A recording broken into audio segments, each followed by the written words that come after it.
তিমি মাছ তার বাচ্চাকে পানির মধ্যে কিভাবে দুধ পান করায় তা কি আপনি জানেন? এই যে তিমি মাছের একটা বাচ্চা দিনে 200 থেকে 300 লিটার দুধ খায় তার মায়ের কাছ থেকে। এই পানির মধ্যে তার মায়ের কাছে কিভাবে দুধ খায়, আপনি আল্লাহর সৃষ্টিটা এখানে দেখলে আশ্চর্য হয়ে যাবেন। আল্লাহ কিভাবে সৃষ্টি করেছেন, আল্লাহু আকবার, ফাতাবারাকাল্লাহু আহসানুল খালিকিন। আল্লাহর চেয়ে শ্রেষ্ঠ কোনো কারিগর হতে পারে না। দেখেন, বর্তমান মেডিকেল সায়েন্স এটা গবেষণা করে দেখেছে, তারা দেখলো, বিজ্ঞানীরা গবেষণা করে দেখেছে যে একটা তিমি মাছ যখন তার বাচ্চাকে দুধ খাওয়ায়, স্বাভাবিক গরুর বাছুর যেভাবে গরুর কাছে দুধ খায় মুখ লাগিয়ে, এইভাবে কিন্তু তিমি মাছের বাচ্চা দুধ খায় না। আবার যে আমরা দুধ দহন করি, এইভাবেও তিমি মাছের দুধ দহন করতে হয় না। তিমি মাছের যে বাচ্চা রয়েছে, যখন তার ক্ষুধা লাগে, এই যে 200-300 লিটার দুধ সে প্রতিদিন খায়, যখন ক্ষুধা লাগে তার মায়ের লেজের কাছের দিকে সে চলে যায়, যে জায়গাটায় দুধ থাকে। আর তিমি মাছের দুধকে আল্লাহ রাব্বুল আলামিন তরল আকৃতির করেন নাই, এটা একটু শক্ত চর্বিযুক্ত করেছেন।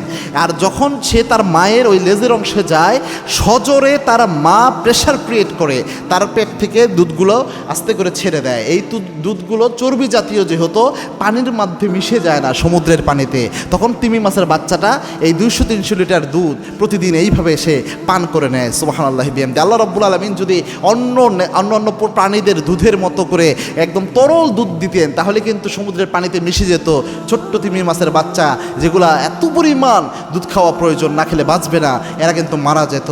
একটা তিমি মাছের খাবারের রিজিকের ব্যবস্থা আল্লাহ করেছেন। আপনি আমি তো মানুষ, আমরা রিজিক নিয়ে ফ্রাস্ট্রেশনে থাকি, হতাশায় থাকি, আমরা খুঁজে পাই না কেমনে কি করতে হবে, হায় হতাশ করে হালাল হারাম বাসি না, অথচ রিজিকের দায়িত্ব আল্লাহ নিয়েছেন। এবং কি আল্লাহর স্পষ্ট ঘোষণা, ওমা মিন দাব্বাতিন ফিল আরদি ইল্লা আলাল্লাহি রিজকুহা, এই পৃথিবীতে বিচরণশীল যত প্রাণী রয়েছে সমস্ত প্রাণীর রিজিকের দায়িত্ব আমি আল্লাহ নিয়েছি। সুবহানাল্লাহ।